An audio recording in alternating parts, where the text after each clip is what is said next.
Abraham's call and covenant, a journey of faith, a promise eternal, long before the kings of Israel, before Moses parted seas or prophets thundered oracles from mountaintops. There was a man named Abram, a man living in Ur of the Chaldeans, surrounded by idols, comforts, and the stability of family land.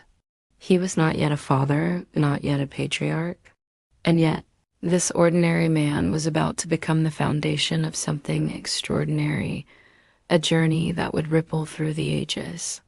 The call of a voice unseen, one day, without warning, God spoke to Abram, "Go from your country, your people, and your father's household to the land I will show you. I will make you into a great nation, and I will bless you. I will make your name great, and you will be a blessing, and all peoples on earth will be blessed through you." Genesis 12 1-3, no roadmap, no details, just a call and a promise. And Abram went. At 75 years old, Abram set out with his wife Sarai, his nephew Lot, and all their possessions. He left behind everything familiar, driven only by faith in a God he had never seen but had clearly heard. This was not just a change of address, it was a declaration of trust and divine destiny. A journey of trust. God led Abram to the land of Canaan, a place rich in promise but occupied by foreign nations. There, God said, "To your offspring I will give this land." Abram built altars and called on the name of the Lord, but as the years passed, the promises seemed to hang in the air, unrealized. He faced famines, conflicts, and above all childlessness. How could he become a great nation if he had no heir? In a moment of weakness, he asked God, "Sovereign Lord, what can you give me since I remain childless?" God responded not with rebuke, but with reassurance. He took Abram outside under the night sky and said, "Look up at the sky and count the stars, if indeed you can count them. So shall your offspring be." And Abram believed.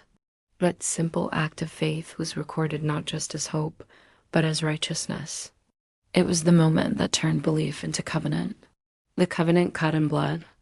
God's promise was more than words. In a solemn, mysterious ceremony, God instructed Abram to sacrifice animals and arrange their pieces on the ground. As darkness fell, a smoking firepot and a blazing torch, symbols of God's presence, passed between the pieces. This was a covenant sealed in ritual and blood, binding God to his promise that Abram's descendants would one day possess the land. "To your descendants I give this land, from the river of Egypt to the great river, the Euphrates." But there would also be delay. God foretold that Abram's descendants would be enslaved for 400 years. Yet they would return and inherit the land.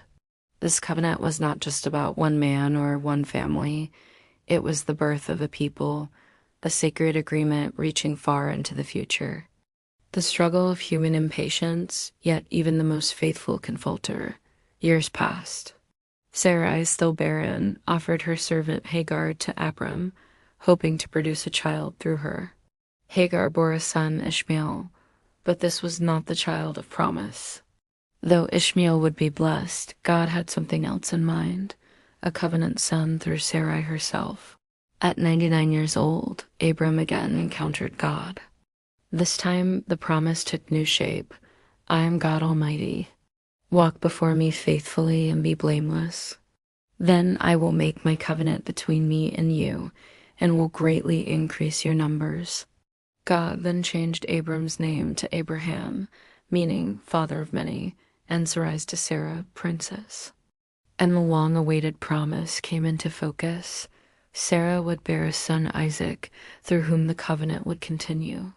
The sign of the covenant God gave Abraham a sign to mark this everlasting bond: circumcision. Every male in his household and every male descendant would carry this physical reminder of the covenant. At nearly 100 years old, Abraham obeyed immediately. He circumcised himself, his son Ishmael, and all his male servants. It was a bold act of obedience, a declaration that he believed what God had spoken, even if it still seemed impossible. Themes that echo across time. The story of Abraham's call and covenant is more than a tale of ancient wanderings. It is a story of faith. Abraham believed in the face of the impossible. His life is the model of what it means to trust God when nothing makes sense. Covenant. God's promises to Abraham are central to the biblical narrative promises of land, descendants, and blessing that echo through Jewish, Christian, and Islamic traditions. Obedience. Abraham responded not just with belief, but with action. He moved, he sacrificed, he marked his body and household, all in trust.